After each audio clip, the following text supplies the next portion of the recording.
안녕하세요, 한사원입니다. 블록체인이라는 주제를 가지고 이제 강의를 진행을 할 거고요. 강의에 앞서서 이번 강의는 일반적인 강의랑 많이 다른데, 첫 번째로 코드에 대한 거는 아주 후반부쯤에 다룰 것 같아요. 이렇게 하는 이유는 뭐냐면, 우리가 알아야 할 이 기본 지식이 너무너무 많아요. 너무너무 많아서 단순히 블록체인 개발 또는 스마트 컨트랙트 이런 거를 기대하시는 분들은 나중에, 아주 나중에 강의를 들으시면 될 것 같고, 오히려 제가 생각하는 적절한 대상은 이 분야에는 들어오고 싶은데 아무것도 모르시는 분, 그런 분들이 들으시면 좋은 내용으로 준비를 했습니다. 한 가지 생각을 해주셔야 되는 건 뭐냐? 여기에서 제가 설명한 것들을 저는 종목 추천하는 게 아닙니다. 투자 추천이 절대 아닙니다. 설령 특정 블록체인 재단이 좋은 기술을 갖고 있다, 아니면 개선한 거를 만들었다라고 했을 때 전혀 추천하는 게 아니라 우리는 개발의 관점에서 설명을 하고 있다라고 생각해 주시면 될 것 같고요. 그리고 또 한 가지는, 저는 이 시장이 대외적인 시선이 좋지 않다라는 거를 알고 있어요. 근데 굉장히 아이러니한 게, 우리는 이미 두 번의 큰 파동을 겪었어요. 어떤 파동들이 있었냐? 2017년도에 대한민국을 비롯해 거의 대부분의 국가에서는 코인 열풍이 불었죠. 그래서 너도 나도 코인을 사고, 너도 나도 비트코인 사고, 그래서 그때 비트코인이 이제 1,000만 원 고지를 넘었죠. 비트코인 1,000만 원 고지를 그때 넘었습니다. 이때만 해도 블록체인이 사기다, 아니면 스캠이다, 허상이다, 많은 것들이 있지만, 그럼에도 불구하고 나도 한번 사볼까 하는 말들이 정말 많았죠.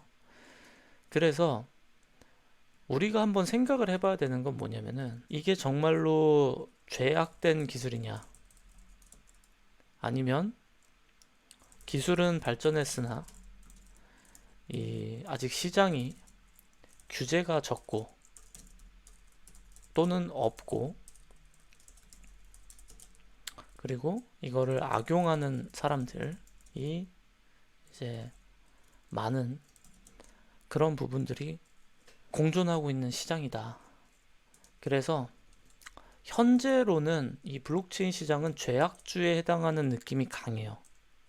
우리가 인정하던 하지 않던, 우리가 블록체인 개발자라는 타이틀도 어찌 보면은, 큰 범주에서 보면은 너도 한패 아니냐, 너도 다 짜고 치는 고수도 아니냐, 그런 얘기를 들으실 수도 있어요. 제가 생각하는 블록체인의 미래는 그럼에도 불구하고 점점 제도권으로 들어올 것이다. 그리고 그럼에도 불구하고 악용하는 세력은 있을 것이다. 그럼에도 불구하고 기술은 진보할 것이다. 그럼에도 불구하고 검증을 하는 기관 또는 회사 또는 보안, 이런 것들은 발전할 것이다. 이러한 선명한 미래를 전 보고 있습니다. 그리고 가장 큰 강점 중에 하나는, 블록체인은 기본적으로 분산 노드라고 부르는 이 시스템을 여러 참여자들이 컴퓨터를 제공을 해줘요. 엄밀히 말하면은 메인 서버가 없는 셈이죠.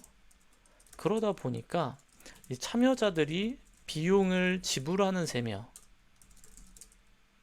참여자들이 이 프로젝트 또는 이 회사, 이 재단에 신뢰를 갖고 있는 참여자들이 비용을 지불하고, 그 비용을 지불한 거에 대응하는 거를 코인 또는 토큰으로 받는, 그런 구조예요.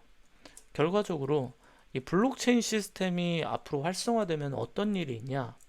뛰어난 아이디어와 그리고 실력을 가진 개발자들이 자신의 자본이 없어도 프로젝트를 시작할 수가 있어요. 이게 가장 큰 점입니다. 개발자의 측면에서는. 우리가 예를 들어서 지금 여러분들이 페이스북을 만들고 싶다라고 하면 페이스북을 소스 코드가 다 있다고 해도 뭐 서버 어마어마한 그 비용들 어떻게 감당하겠습니까? 감당할 수가 없어요. 플랫폼 비즈니스 어마어마하게 많은 비용이 초기에 필요합니다.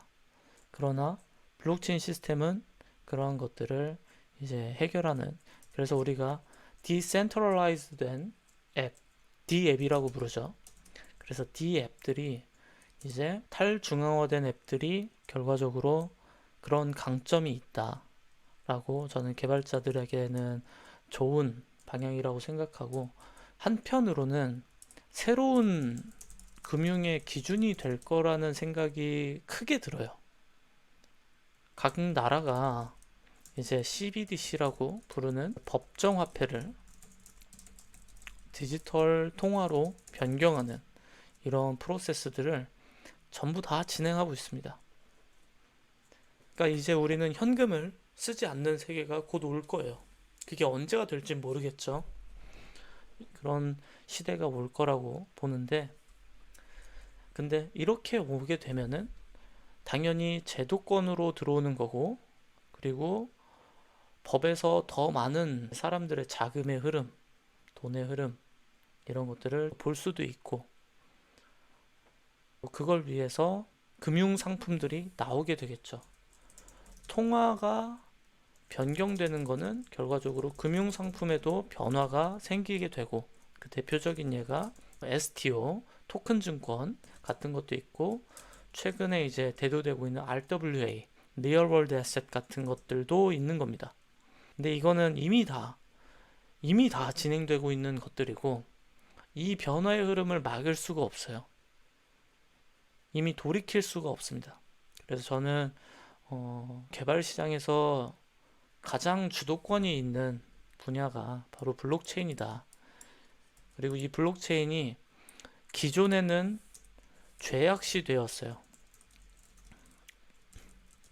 이게 분명히 있었고, 그리고 정말 안 좋게 악용한 사람들이 많았는데, 근데 이것을 탈피해 가고, 어떻게 탈피하냐? 제도권으로 들어오면서 각 나라에서 법 기준에 맞춰서 사용될 수 있도록 점점 맞춰가면은 이미지도 바뀌고, 그리고 더 많은 형태로 개발자의 채용, 그리고 더 많은 프레임워크, 뭐 라이브러리, 이런 것들이 더 발전이 될 거라고 생각을 합니다.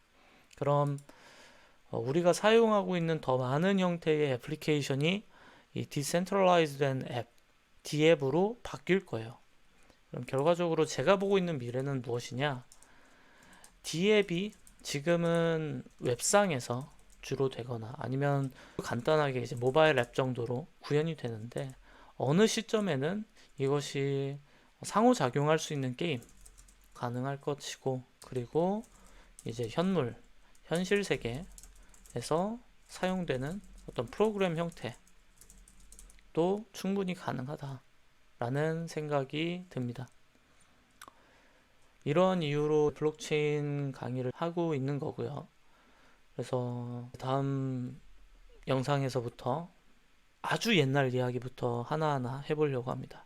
아주 옛날 이야기부터 쭉 듣다 보시면은 이제 현 시대의 블록체인이 무엇을 중심으로 지금 개발이 되고 있는지, 어떤 고민들이 있는지까지 따라오실 수 있게 된 겁니다. 아마도 꽤 긴 여정이 될 것 같은데, 그 긴 여정을 이야기 들으시는 느낌으로 들으시면 될 것 같습니다.